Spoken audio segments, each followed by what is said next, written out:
he did abhimantana or churning, and thus he created the Agni or Urja.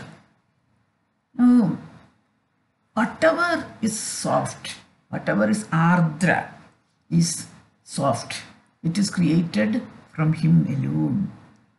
That softness is what you call the soma. This sarvam, everything, is anna or food, and annada, who eats food. Everything is anna and everything is annada also. And somam is annam or food, and Agni is the annada. So energy is annada. Soma, which is ardra, is the annam.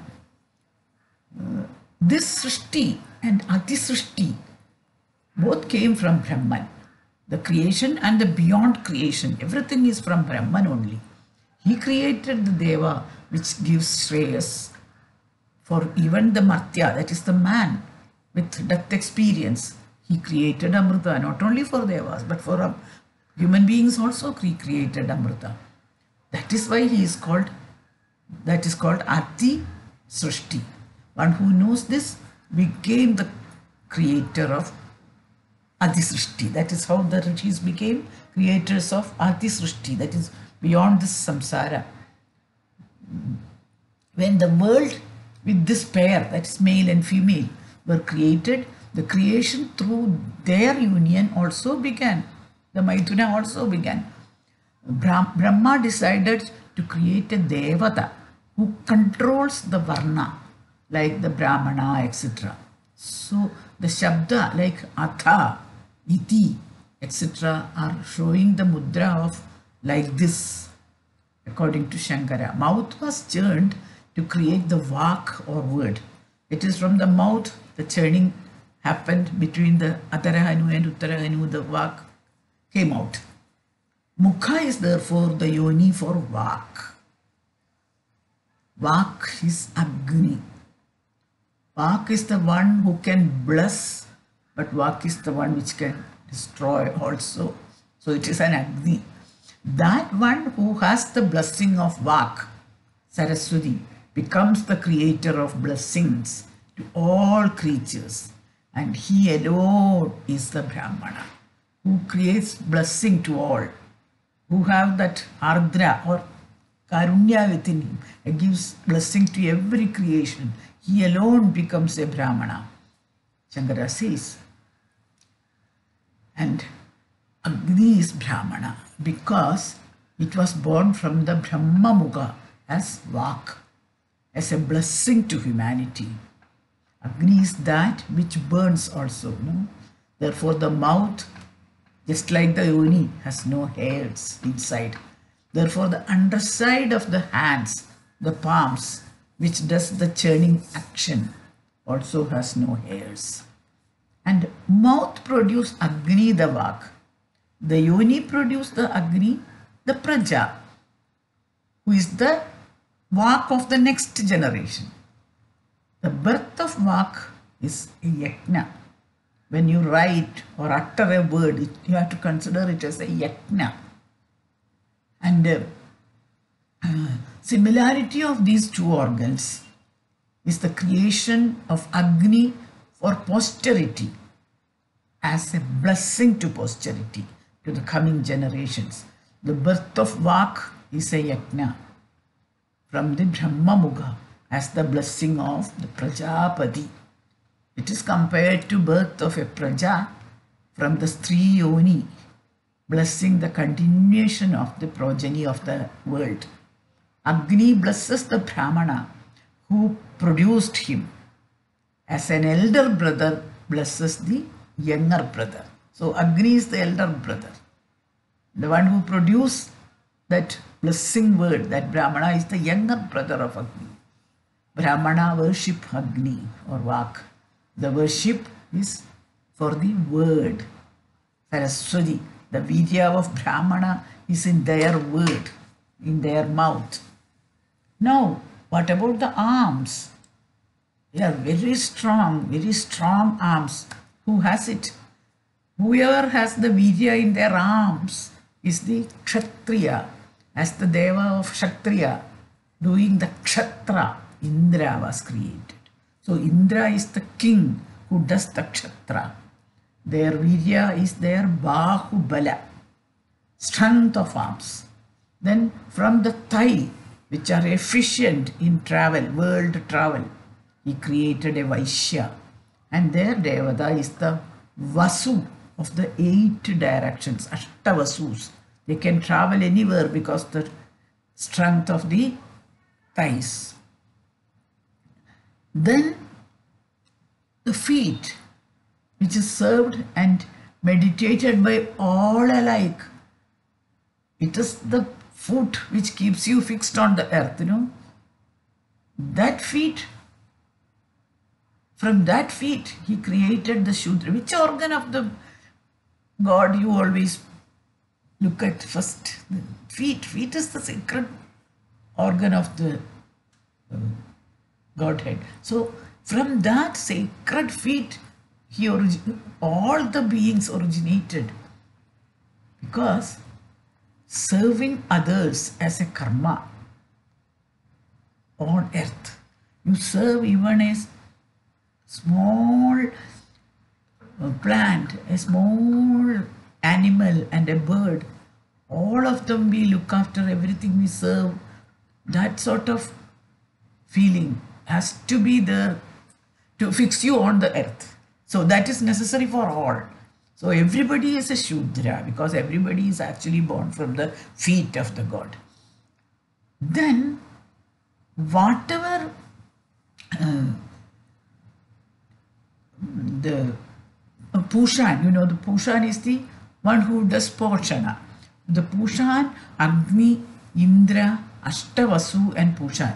These are all, even though spoken of as different, they are all one only. Now the entire body is one only. You can't sever a head, you can't sever a hand, you can't sever the thigh, you can't sever a feet. Everything is in the same build. So it is one only. So whatever is created is the creator only. So the injunctions like do ahudi for Indra, do ahudi for Vasu, to Pushan, etc. actually means do ahudi for Brahman. So Brahman is from the mouth, Kshathriya is from the hand, Vaisya is from the thigh, Soodra is from the feet. What does it mean? Everything is God only. Praise the God, that's all. So the inner meaning has to be thought of. Seeing the difference in the names, the ayudha or tools they carry, and the stotra or hymns addressed to them, do not think they are different. All Deva are the same. Prajapati, Prana, Brahman only. This is what the Vedas says. And Shankara here introduces two opinions among the scholars, that Hiranyagarbha is the Ega Brahma and Hiranyagarbha is the Samsari. Two different types of scholars have two different views. Opinion of the first is that Indra, Mitra, Varuna, Agni, etc. are the names of Hiranyagarbha. Aidalaya Upanishad say this Brahman alone is Indra, Prajapati and all Devas. Manusmriti says some call him Agni and others call him Manu and still others call him Prajapati. They also quote that which is not cognizable by the senses, subtlest atoms, the most subtle and the unmanifested, and Sanatana, eternal, Sarvabhutamaya, and which cannot be reached by thought, originated on its own. Now, what is the opinion of the second group? They say Hiranyagarbha is the samsari with Punarjanma. The Brihadaranyaka says he burned all pava, all sins, and that shows he is samsari. Otherwise, there is no need to burn and destroy the sins created during the samsara. That is their view. The lines they quote to prove that Hiranyagarbha had fears and desires. They quote a line, Athayan Martya Sanmrita, Samrita, no, I can't remember that word. Anyway, that quoting, though he himself is a meaning, though he himself is a Martya, he created Amrita. A Martya can create Amrita. That is quoted by the second people. This also is a proof for them. And in Shvedashvedara Upanishad it is said, those who have seen the birth of Hiranyagarbha, if Hiranyagarbha was Brahma, who can see his birth?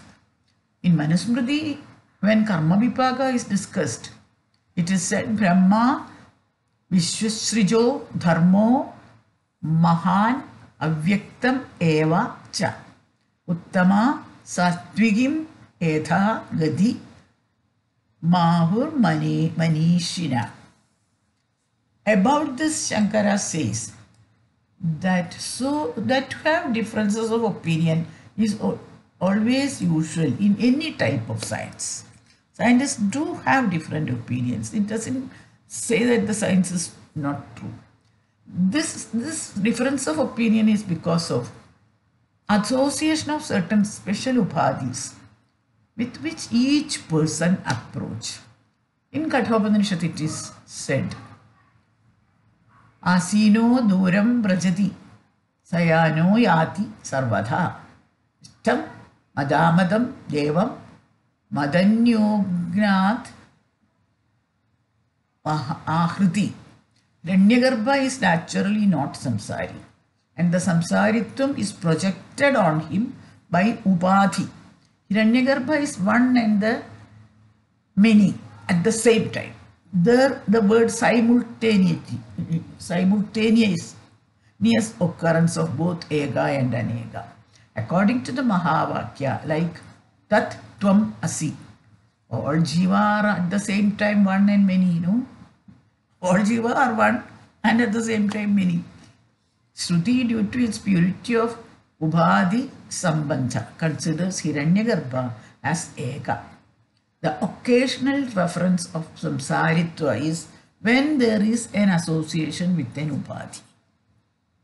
For Jiva, due to the increase in the impurity of Ubhadi, Samsaritva happened. When that impurity is removed, everything is Paramatman only. Hiranyagarbha, being the first yogin, is pure sattva and has no ubadhi of rajas or tamas. This is what Shankara says. So it is the scholars who do not consider the strong references of the agama as references at all. They confuse the sciences with several ubadhi and their several opinions. Because of this confusion created, the successors find it difficult to determine the meanings. For these men who follow absolute Shastra are calm and tranquil in mind and with no ego.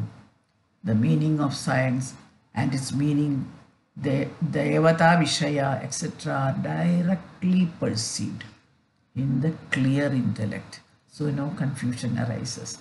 They are not confused by such diverse arguments and confusions, etc. So at least those will go like that only, which arise in the clouded consciousness of people. Their consciousness is clear, so this clouded consciousness does not come and interfere with the sages or rishis. The different lakshana, like food and the eater, are of the same Eka Prajapati. It is said here. Soma is food and fire is the eater. Whatever is there in the universe is ardra and liquid. All that is from the seed or semen of this Eka, Atma. In Aitareya Upanishad it is said that from Retas, Apas was born. And all that has watery content is called Soma. Therefore, the body of plants, animals, the body of the earth, the clouds, the Antariksha carrying water vapor, all are Soma only. All this is considered as Retas and its derivatives from Prajapati. All is this. It never increases and it never decreases. It will remain the same. A law of conservation is there. Everything with water content is Soma. and everything that is water content is eaten or drunken by people, animals, plants, etc. So they are Agni as well. So the Agni and Soma reside in the same body. The watery things become Anna or food. Whatever is heat and Ruksha become the Agni, the fire. It is the one who drinks and dry up the watery part. He is the eater of all. Even that Agni is Soma and Anna, and is when we do Ahudi of it as Soma, and vice versa. We do Ahudi with Soman considering that it is Agni also. Therefore, understand that Agni and Soma are one and only, the Lakshana Bheda of the same energy. The same energy with Lakshana Bheda appear as water content, Soma, or Agni, fire. Both are the same energy. And when one cognizes that, it is then that all the controversies are lost, or the controversies disappear. Only energy exists. What you see as water and what you see as fire, both are that supreme energy only. They are not two things. They are one and the same. In Srishti of Prajapati, the Ati Srishti, what is that? He created the shining devas which are having Shreyas, like his own Atman, and sometimes with even more Shreyas. How is that possible? How can one create something with more than one's own Shreyas? Human beings are naturally Martya, with death. They are lesser than Prajapati. But the Jnana in them is possible, which can equal and even exceed the Jnana of Prajapati, because they cognize the Prajapati. And even beyond that, they can cognize. The power of cognition is there in human beings. This is the meaning of Adisrishti. Those pure and sinless individuals who with Jnana and with Karma burn all the impurities that are possible in the earth with their fire of Jnana. Jnana removes all that impurities. Such a person makes the community, that is the entire nation, pure by their presence. That is why they are called Pankti Pavana. It is a synonym for Agni, no? Pankti Pavana. The entire community is purified by such people. They have crossed the death and have reached eternity by enlightening an Amrita Jyoti of Amrita Jnana for their successors. And by this process of creation, the Srishti of Prajapati is known as Adi Srishti.